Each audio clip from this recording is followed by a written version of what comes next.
Sultan Taha lahir di Istana Tanah Pilih, Kampung Gedang, Kerajaan Jambi sekitar tahun 1816, dengan nama kecil yaitu Raden Taha Jayadiningrat, dan merupakan putra dari Sultan Muhammad Fahrudin. Sultan Taha termasuk keturunan ke-17 dari Ahmad Salim atau Datuk Paduko Berhalo dan Putri Selaras Pinang Masak. Masa muda Sultan Taha dihabiskan dengan menimba ilmu ke berbagai tempat, mulai dari Jambi hingga Aceh. Di Aceh, Sultan Taha menimba ilmu agama Islam dan juga mendapat pelajaran tentang kebangsaan selama 2 tahun. Pelajaran agama dan kebangsaan yang diperoleh dari Aceh turut menginspirasi Sultan Taha untuk melakukan perjuangan melawan penjajahan Belanda. Sultan Taha dikenal sebagai sosok pemimpin yang cerdas, tangkas, pandai bergaul dan rendah hati, dan merupakan seorang diplomat ulung sejak masa muda.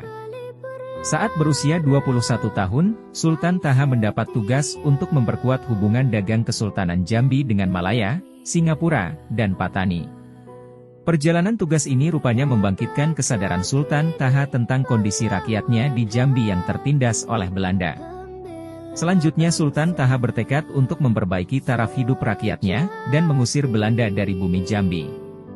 Pada tahun 1841, Sultan Taha diangkat sebagai Pangeran Ratu atau Perdana Menteri menyusul meninggalnya sang ayah dan naik tahtanya sang paman.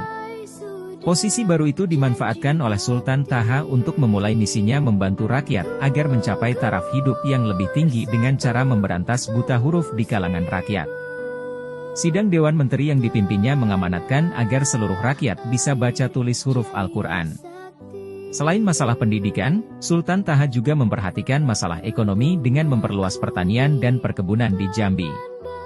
Pada tahun 1855, Sultan Taha akhirnya naik tahta sebagai Raja Kesultanan Jambi.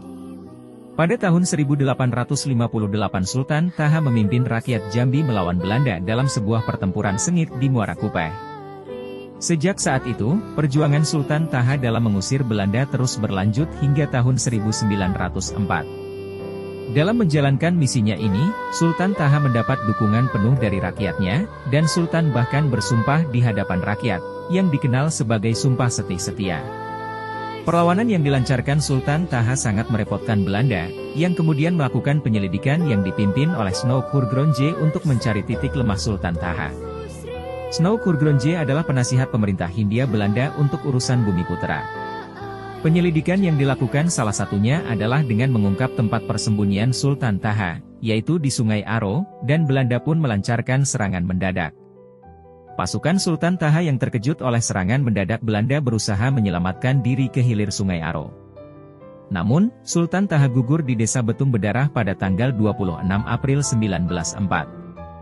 Lokasi gugurnya Sultan Taha itu kini masuk ke dalam wilayah Kecamatan Tebo Ilir, Kabupaten Tebo, Jambi. Sultan Taha Syaifuddin yang tercatat sebagai raja terakhir di Kesultanan Jambi, ditetapkan sebagai pahlawan nasional asal Jambi pada tanggal 24 Oktober tahun 1977. Setelah membaca riwayat pahlawan nasional Indonesia Sultan Taha Syaifuddin yang begitu gagah berani, pantang menyerah dan terus melakukan perlawanan untuk mengusir kolonial Belanda dari bumi Jambi, maka kita sebagai anak bangsa yang hidup di era kemerdekaan merasa sangat bangga, hormat dan kagum serta berterima kasih kepada pahlawan nasional Indonesia, Sultan Taha Syaifuddin.